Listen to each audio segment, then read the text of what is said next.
안녕하세요. 오늘도 서양살롱을 찾아주셔서 감사합니다. 여러분들은 남들보다 못한 가족이 있다고 생각하시나요? 저는 이번 일을 겪기 전까지는 아무리 못한 사이라도 가족만큼은 믿어야 한다고 생각했어요. 그만큼 가까운 사이는 없다고 생각하며 살아왔는데 동생 부부는 그렇지 않았나 봅니다. 어린 시절 아버지는 운영하시던 식당이 어려워지면서 허구한 날 도박과 술에 의존하셨어요. 그런 모습이 심해지면서 저는 고운 엄마가 더 안타까워졌어요. 그 결과 식당이며 집이며 모든 재산을 탕진하셨죠. 결국 저희 네 식구는 단칸방에서 생활하게 되었어요. 교사였던 엄마 봉급이 적은 돈은 아니었지만 아빠가 이 돈까지 손대는 바람에 정말 하루에 세끼 챙겨 먹는 날이 드물 정도였어요. 엄마는 저희 남매를 아빠 없는 아이들로 만들고 싶지 않으셔서 조금만 참고 기다려보자고 하셨지만 아빠는 도박으로 돈을 잃은 날이면 술에 취해 들어오셨어요. 그리고 난동을 피우시며 어머니에게 폭행까지 가하셨죠. 저희는 너무 어렸기에 그 상황을 그냥 지켜볼 수밖에 없었어요. 도저히 개선되지 않는 아버지의 행동에 엄마는 결국 이혼하셨고 저희 남매는 엄마와 함께 살게 되었습니다. 직업이 안정적인 교사였던 엄마 덕에 저희의 생활은 빠르게 회복되었어요. 그때까지만 해도 이혼이란 게 흔하지도 않았고 편모 가정에 대한 편견도 더 심한 시절이라 엄마는 그런 상황을 저희에게 안겨준 걸 항상 미안하게 생각하셨어요. 그리고 저희가 그런 걸 못 느끼게끔 최선을 다하셨죠. 엄마의 헌신 덕에 저희 남매는 부족함 없이 자랄 수 있었던 터라 그걸 아는 저는 남들보다 일찍 처리될 수밖에 없었어요. 하지만 세상 일 다 내 맘 같지는 않다고 하죠. 저보다 3살 어린 남동생은 어찌나 아버지의 모습을 빼다박은 건지 여기저기서 사고치고 다니는 통에 엄마가 학교에 불려가는 일이 다반사였어요. 동생은 우리 집 유일한 남잔데 하나밖에 없는 동생이 참 야속하기도 했지만 저는 세상에 하나밖에 없는 피부치인 동생을 아버지 같은 삶을 살게 할 수는 없었어요. 동생을 올바른 길로 인도하려고 노력했습니다. 커가는 남동생을 바로잡는다는 게 쉬운 일이 아니었고 자꾸 삐뚤어져만 갔어요. 변변한 직장도 없이 엄마에게 용돈 탔으며 놀기만 하던 동생은 어느 날 갑자기 여자친구와 아이를 가졌다며 결혼해야겠다더군요. 엄마와 저에게 신혼집을 요구했어요. 참 그런 뻔뻔한 모습에 동생이 미웠지만 엄마는 그래도 아들이 아이를 가졌다는 말에 아빠가 되면 사람이 변하지 않겠냐고 생각하셨죠. 모아둔 돈에 대출까지 받아 아파트를 구해줬지만 저희 기대와는 다르게 동생은 전혀 달라지지 않았습니다. 아니, 달라진 점이 하나 있긴 있었죠. 동생만큼이나 철부지인 올케가 한 명 더 늘었다는 거요. 동생 부부는 결혼하고도 명절에 집에 오긴커녕 멋대로 행동했고 돈 필요할 때만 집에 찾아와 엄마에게 용돈을 타가곤 했어요. 결혼한 녀석이 아직까지 철없이 구는 모습에 한 소리 했죠. 야 지석아, 너도 이제 30이야. 애까지 있는 놈이 언제까지 엄마 등골 뽑아먹고 살래? 너도 이제 정신 차려야지. 아 짜증나게 누나가 왜 난리야. 엄마 돈이지 누나 돈이야? 엄마는 가만히 있는데 누나가 왜 이러냐고. 어쩜 저렇게도 아버지를 닮았는지 점점 클수록 아버지를 닮아가는 동생 모습에 정남이가 뚝 떨어지더라고요. 엄마는 세상 천지에 둘밖에 없는 남매가 싸우는 모습에 맘 아파하셨어요. 왜 이리 싸우느냐며 달래기도 하셨어요. 지영아, 네가 이해 좀 해라. 저 녀석이 저렇게 된 것도 다 내 탓인 것만 같아서 미안하구나. 조금만 더 지켜보자. 지석이도 언젠가는. 엄마는 저희를 위해 그렇게 헌신하시고도 부모의 이혼으로 저희가 받았을 상처에 대한 미안함이 아직도 남아있었고 제가 해드릴 수 있는 것이라고는 엄마를 이해해드리는 것밖에 없었어요. 저는 어린 시절 아버지에 대한 트라우마가 있어서 그런지 결혼에 대한 막연한 두려움이 있었어요. 그러다 보니 시간이 흐르고 자연스럽게 35살이 되도록 결혼도 하지 않고 있었죠. 엄마와 함께 살고 있었는데 평생 결혼하지 않고 살 거라고 생각했던 저에게도 사랑이 찾아오긴 하더라고요. 스스로 비혼주의라 위안 삼으며 살고 있었던 어느 날 그를 만나게 되었어요. 친구가 남편의 아는 동생이라며 그를 소개해 주더라고요. 저보다 2살 어렸던 그는 친구의 말대로 착한 남자의 끝판왕이었어요. 모든 행동에 배려가 넘쳤고 제가 부담스럽지 않게 대해줬어요. 나이는 어렸지만 저보다 훨씬 정신적으로 성숙한 남자였어요. 이런 남자라면 결혼이란 것도 해보고 싶다는 생각을 처음 하게 되었죠. 그와의 만남은 항상 즐거웠지만 만남이 깊어질수록 제 고민도 깊어져만 갔어요. 결혼하게 된다면 건설사에 다니고 있던 그의 직업 특성상 2, 3년마다 현장을 옮겨야 해서 이사를 다녀야만 했고 엄마를 홀로 둘 수밖에 없는 상황이었어요.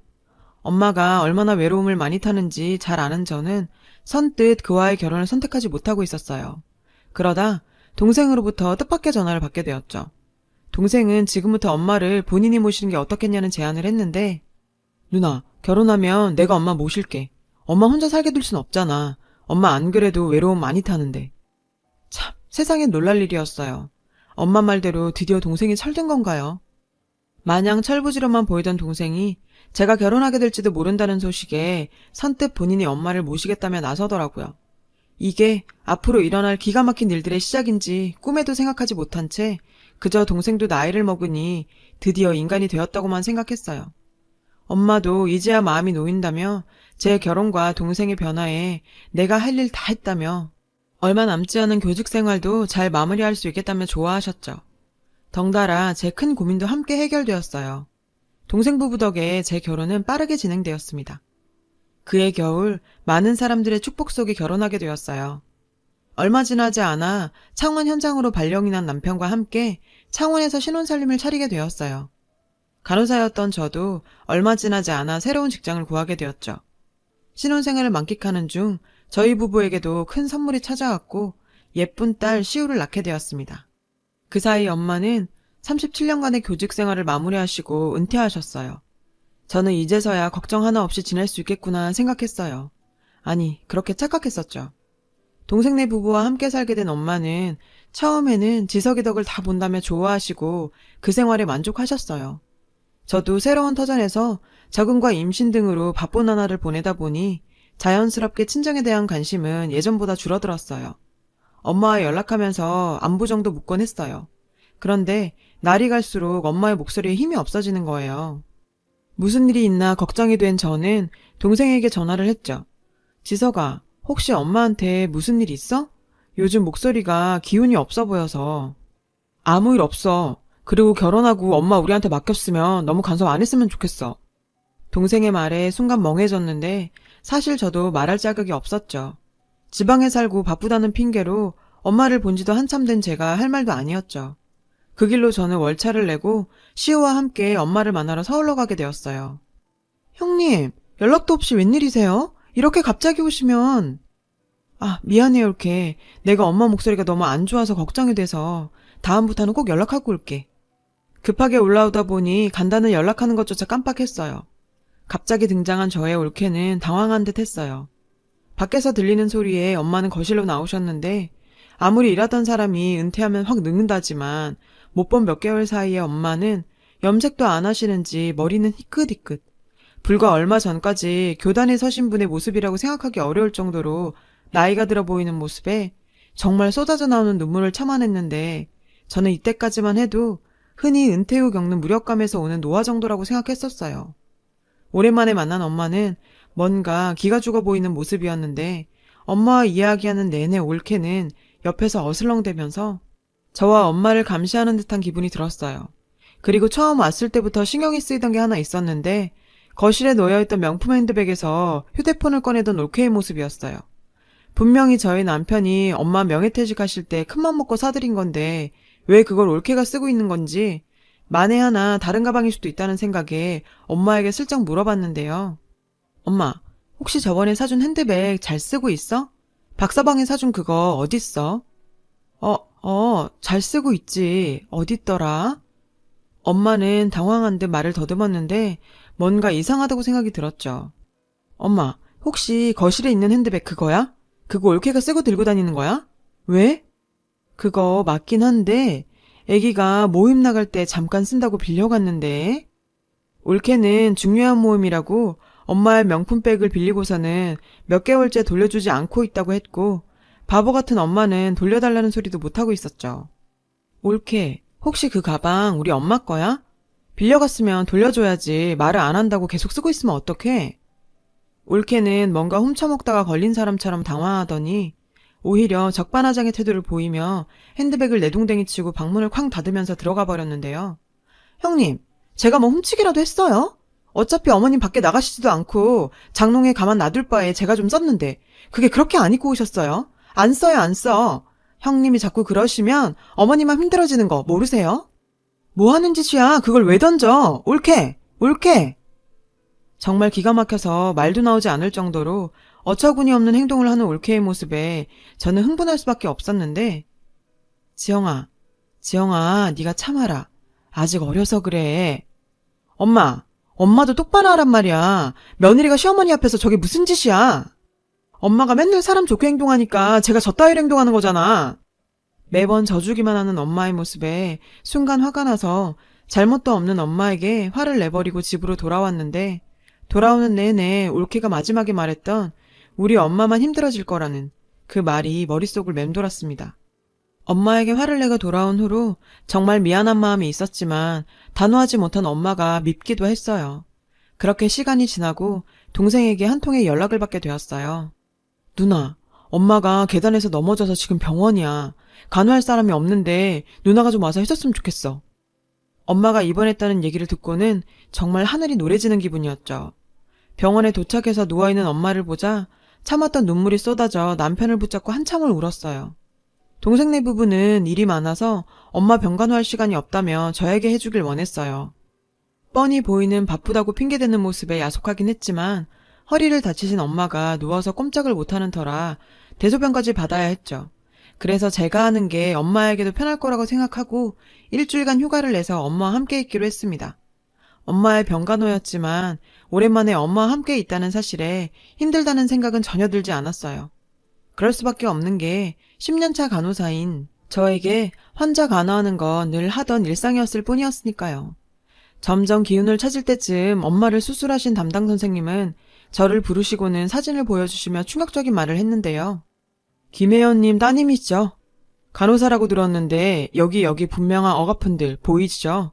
어머님께는 물어봐도 대답은 안 하셔서 가정 문제라서 제가 이런 말씀드리기 좀 그렇긴 한데 한번 알아보시는 게 좋을 것 같네요.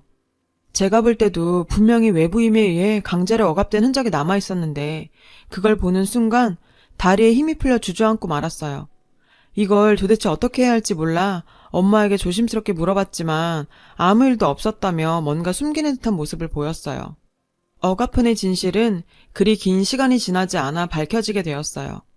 엄마가 낮잠 자는 동안 잠깐 마트를 갔다가 돌아왔는데 병실에는 제가 온 후 3일간 한 번도 얼굴을 비치지 않던 동생네 부부가 와 있었죠. 그들의 대화를 듣게 되었어요.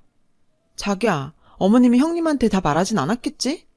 걱정 마. 내가 엄마한테 잘 얘기해놨어. 걱정 마, 자기야. 도대체 뭘 말을 안 한다는 건지 그들의 대화는 의심스럽기만 했어요. 여튼 어머님 태어나면 난 어머님 못 모셔.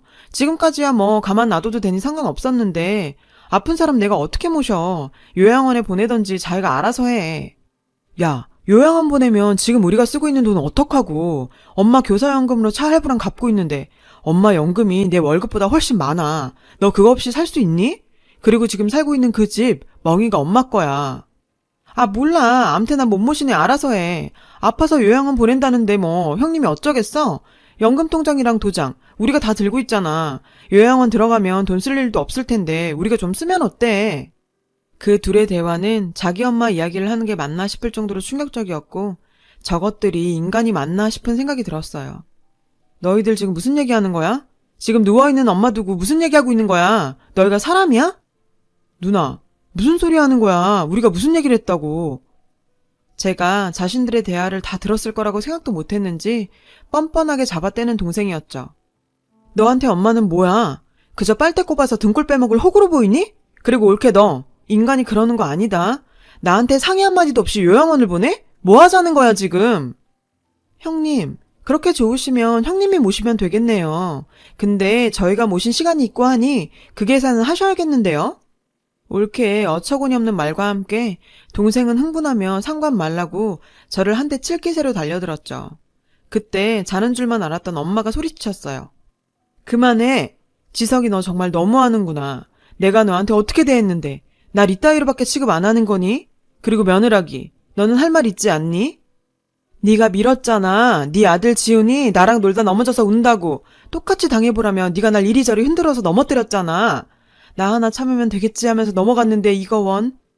본인이 한 짓이 만천하에 드러난 올케의 얼굴은 사시나무 떨리듯 떨렸고 동생 놈도 당황한 표정이 역력했어요. 엄마 몸에 남은 억압흔들이 올케이 짓이란 걸 알게 되니 더는 이 인간들 가만둘 수가 없었고 당장 경찰을 불렀어요. 누나, 정말 너무한 거 아니야? 실수였어, 실수. 가족끼리 경찰까지 부르고 이게 무슨 짓이야? 가족? 네가 엄마랑 나를 가족이라고 생각했어? 나 너 같은 동생 준 적 없으니까 앞으로 누나라 부르지도 마. 그리고 엄마, 이번에 나 말릴 생각하지 마. 이 장면을 모두 보신 담당 의사도 이 사건에 대해 증언해 주시겠다며 나서주셨고 신고를 받고 출동한 경찰이 들어오자 올케는 이제서야 상황 파악이 되었는지 무릎 꿇고 빌기 시작했는데 정말 머리통을 발로 차버리고 싶은 심정이었지만 더는 저런 인간들이랑 엮이는 자체를 하고 싶지 않았어요. 경찰 조사 결과 올케의 엄마에 대한 폭행은 한두 번이 아니었고 동생놈 역시 그것을 다 알고 있었다고 하더라고요. 엄마의 연금까지 생활비 명목으로 통장 관리하면서 자신의 타도사고, 지금까지 한 행동들까지 밝혀지면서 엄마를 다치게 하는 패륜적인 행동을 한 올케는 법정 구속이 되어 재판을 기다리고 있어요. 몰래 빼돌린 돈도 돌려받게 되었고 엄마 명의의 동생놈이 살고 있는 집도 팔아버렸더니 동생놈은 씩씩대며 병원으로 찾아왔더라고요. 정말 염치도 없게 말이죠.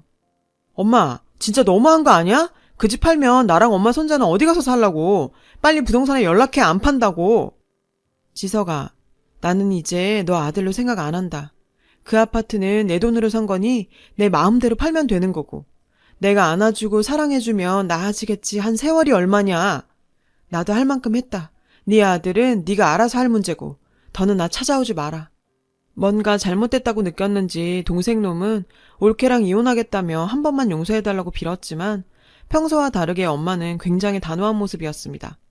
재판 준비와 엄마의 병간호를 위해 저는 서울에 머무를 수밖에 없었고 자연스럽게 일도 쉴 수밖에 없었는데 남편은 본인 걱정은 말고 장모님 잘 챙기라며 저를 배려해줬어요. 남편의 배려 덕분에 엄마도 건강을 많이 회복해서 퇴원하게 되었습니다. 남편은 퇴원날 엄마에게 정말 생각지도 못한 말을 했어요. 어머님, 이제 저희랑 함께 살아요. 저희가 어머님 모실게요. 남편은 고민 끝에 본사 지원을 했고 곧 서울로 올라오게 될 거라며 저희 엄마와 함께 살 집을 구하고 있었어요.